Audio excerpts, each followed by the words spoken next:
I'm Willie D along with Danny, and we're about to go in on child abuse. Yeah, child abuse, that's that dark topic that nobody wants to really talk about. But I told y'all when we first started this podcast that no topic would be off limits.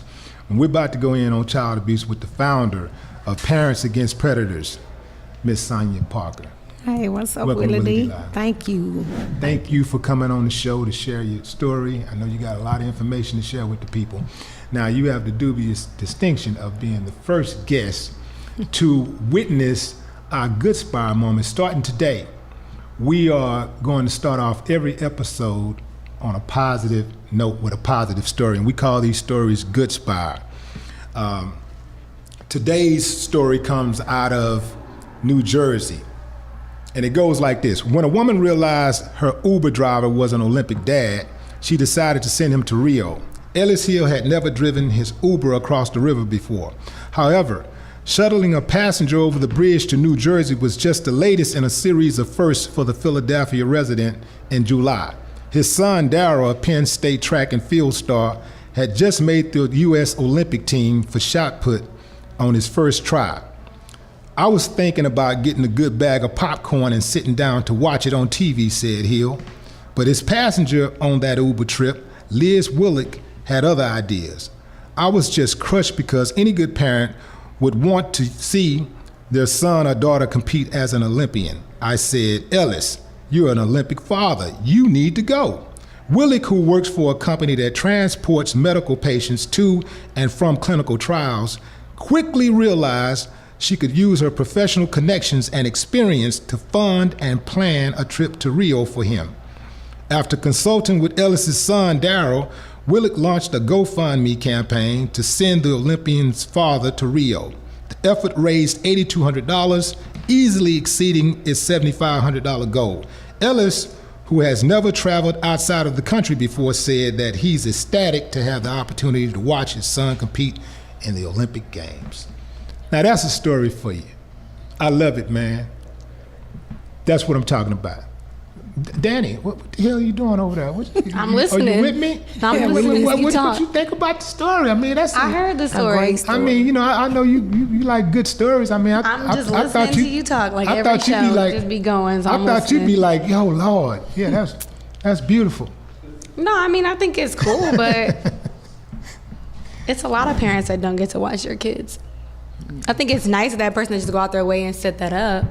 Right. But there ain't no big deal to you. Now you make me sound like I'm a bad person. No, that's not it. Not a big deal though, right? It's just kind of like it was a sweet gesture, and I don't think every sweet gesture just needs to be broadcast. You just do it to do it. You don't do it to get the recognition, and you don't do it for people to be like, oh my God, you did a good Well, how did the story get in the news? Then, because people love to just say, oh, look at me. I hate when people do that, like they buy something and they want to film themselves giving it to a homeless person. Like, you know what? I disagree with that. I'm gonna tell you why I think that's a good idea. Because I had been like that for a long, long time, not sharing what I was doing publicly, not sharing what I was doing privately for people.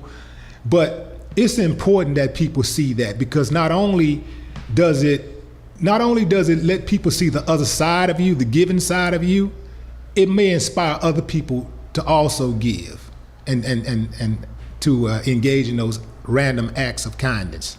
I'm going to disagree politely. I just think people are very, look at me, look, I'm doing a good deed. You don't. In my opinion, I actually, every Tuesday for Popeyes, you know how they do the $1 two-piece? Mm-hmm. I buy like 10 of them and give them out. I don't ever broadcast it. You broadcasting it now? Because I'm showing you. See how it looks? Do you see how it looks? I've been doing this since high school. It only looks like that because you called out the other people that... No, but I've been doing this since high school. I'm a college grad now. I've never... The beginning, and then I was like, this is dumb. I don't have to tell everybody I'm doing this. I've been doing this for years. Yeah. But now you see how it looks. Now that I'm broadcasting it, like, oh, look at me. No, only because you said what you said before that. Because how you prefaced it. But now I'm showing you. What's her name? Danny? Mm-hmm. Huh? Danny. I gotta disagree because I've been doing this since '98. I feed the homeless every Sunday, and on in the month of November, December, we not only feed them but we clothe them. Mm-hmm. So, and we have a lot of people reach out wanting to help. So I give them Monday through Saturday because we do Sunday. So sometimes it can inspire people to really want to do something. So let's get into the topic. Let's get into the topic. Child abuse. That's how many levels of child abuse is there? What's the different types of child abuse? Oh wow, Willity. You got the physical. You got mental, emotional. Oh God, I should write my notes. But I get so many different levels. There is different levels. Yeah. There is different levels. You got physical, sexual, emotional, all of that stuff. But how long? Let me put it like this. When did your story begin? You mean when did I come out? No, when did your story begin? Like you were a victim of child abuse, right? And which types? Sexual. Okay, so when did that begin for you? It started when I was the age of 9 through 13. Right, 9 through 13. And who was this by? Who? 2 uncles. Right, and these were your mom, brother, and dad brother. Wow. So, and did you tell anybody? No. Well, how come you didn't tell?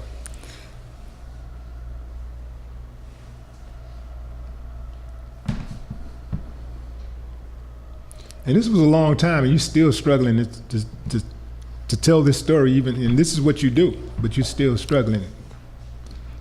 I mean, she That's was a crazy. child. It's like when that happens and you're a child, it kind of strips that child away from you. Yeah. So it's like you trying to revisit it. It's like the only thing, the childhood is supposed to be the best time of your life, and for her, it's like it's not, because she has to think about this horrible thing every time she brings up her childhood. And I mean, I see exactly why you have that emotion. I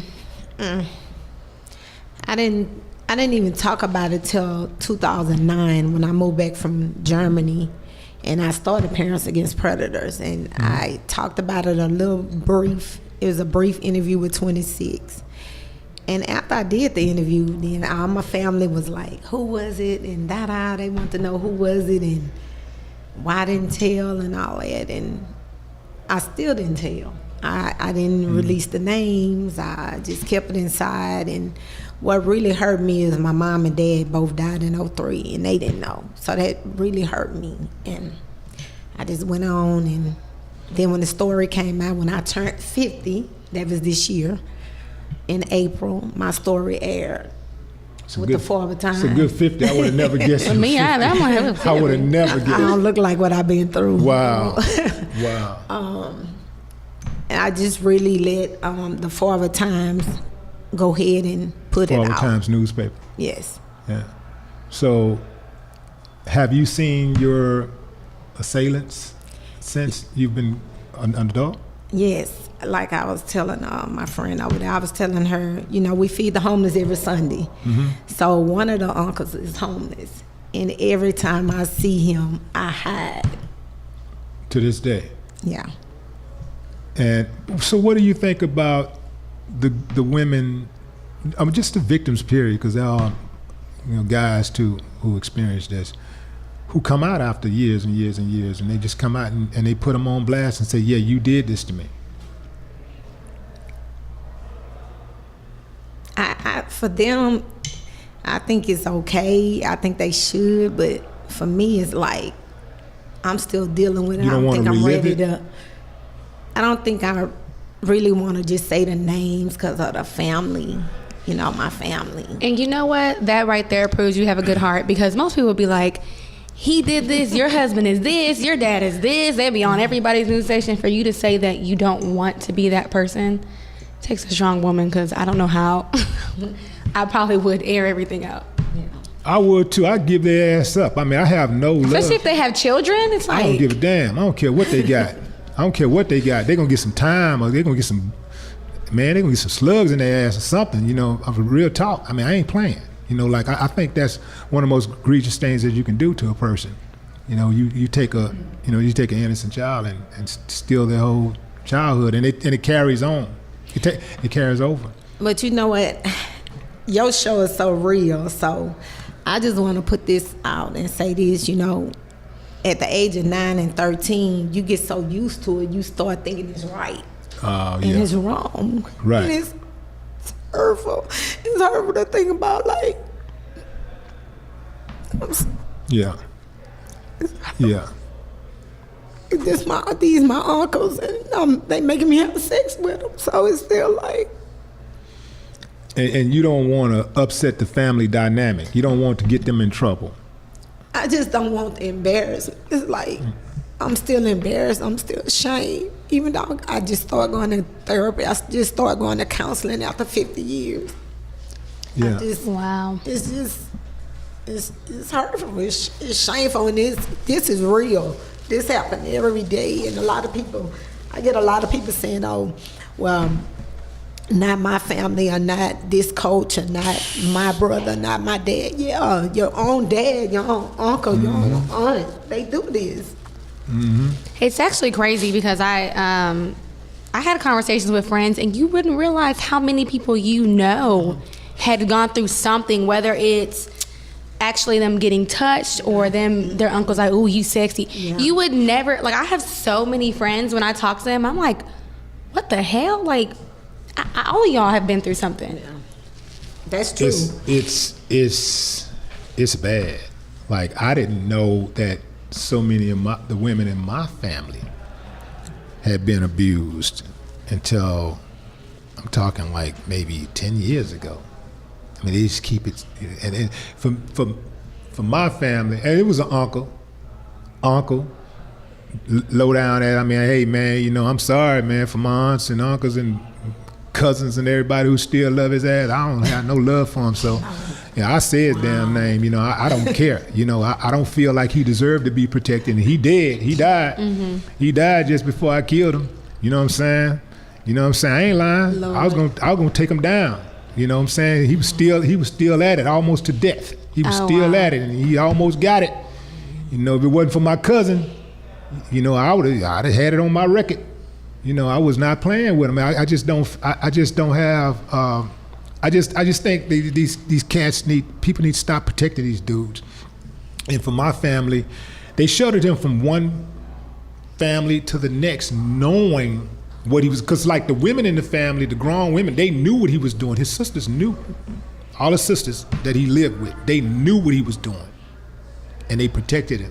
And then, and the thing that I can't understand, when people protect him to the extent to where they allow him to come into the house, they allow a family member to come into the house, they know he's a predator, and they have little small children. Mm-hmm. And they say, well, you just don't leave him alone with Uncle Buster. Just don't leave him alone. Why is it so? Why do you think this is okay to say? Yeah. Like, don't leave him alone. That's their whole protection plan. Yeah. Which I just can't leave him alone with my children, but he can come stay. I don't love anybody that much. I just don't love. To me, you're automatically an enemy when you cross that line. I am gonna say I can relate to you in a way. It wasn't as extent from you, but it happened when I was younger. And I remember I didn't tell anybody for like 4 years. And I just happened to say something to my god sister, who told my aunt. And my aunt was like, why did you say that? I didn't think, I was probably like 8. And I don't think I thought that it was like, I don't know. I just didn't think that it was something that I needed to, I think if I said something, they would believe him over me. And I didn't want that, because I was already like, I don't know if this is right, wrong, but I was starting to get to an age where I could realize right from wrong like that.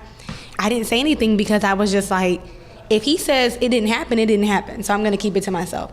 And I remember telling my god sister, and it was just so casually, like, oh yeah, And my mom just cried, like she just lost it.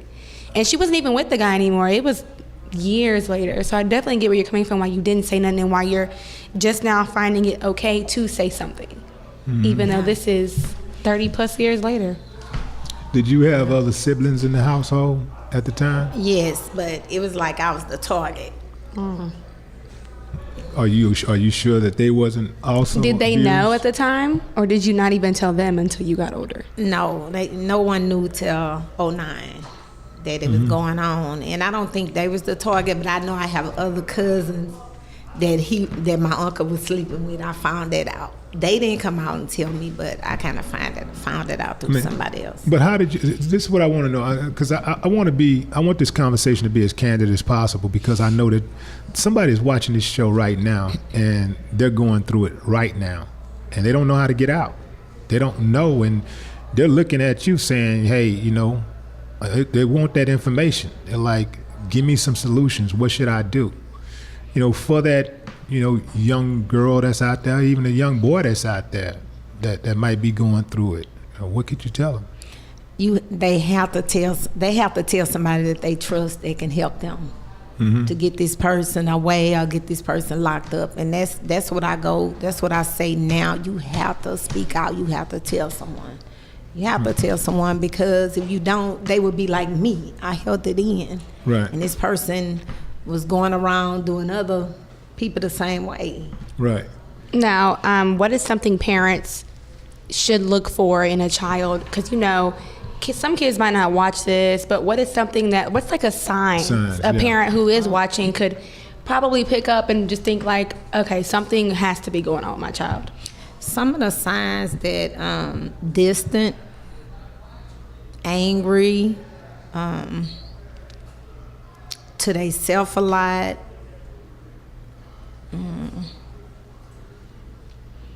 I can't think right now. Just that's some of them. We're going to give you a moment to clear your head, and we'll be right back.